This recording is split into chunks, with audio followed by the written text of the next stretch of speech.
يمجد ورب الكون لو طفنا العرب لابد ما تشفي غليلك والمصاب.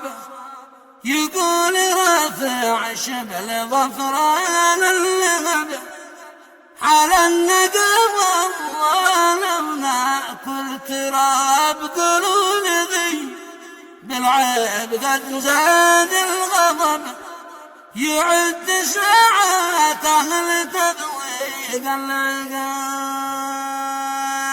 هذه المرثية كتب كلمتها أبو محمد رافع ظفران الجسامي، وكما هي مرسلة إلى والده الشيخ ظفران الجسامي، وإلى إخوانه عنتر ظفران الجسامي، وعيسى ظفران الجسامي، وربيع ظفران الجسامي، وسامري ظفران الجسامي.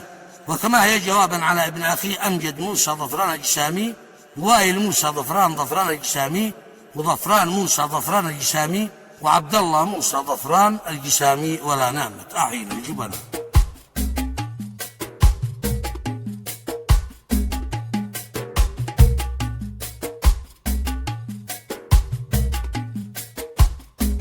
يمجد ورب الكون لو طفنا العرب لابد ما نشفي غليلك والمصاب.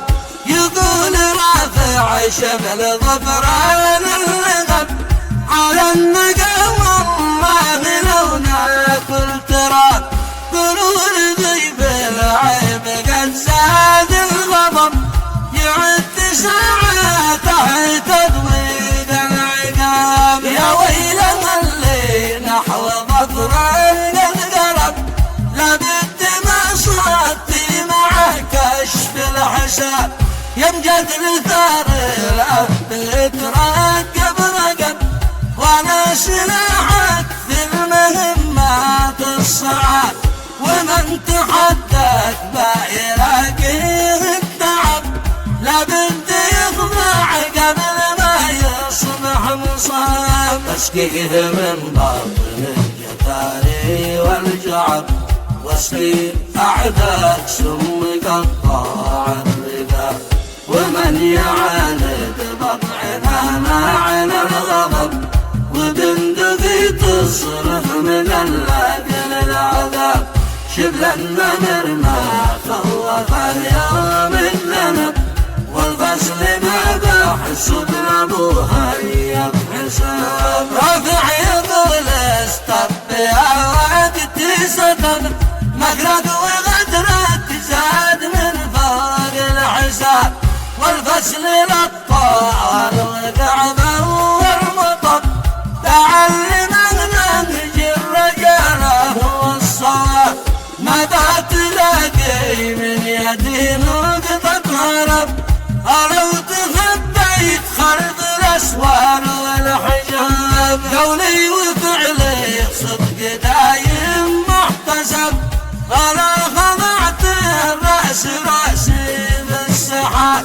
من كلمة بالصدق يرحب على الغدب وساير رغم الظروفات الصعاب.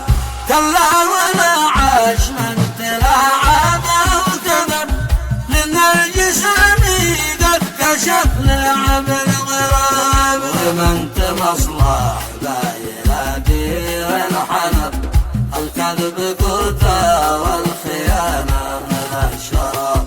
مكانة في الأرض داني منقلب واسمع لوسط الناس ملعون الجناب.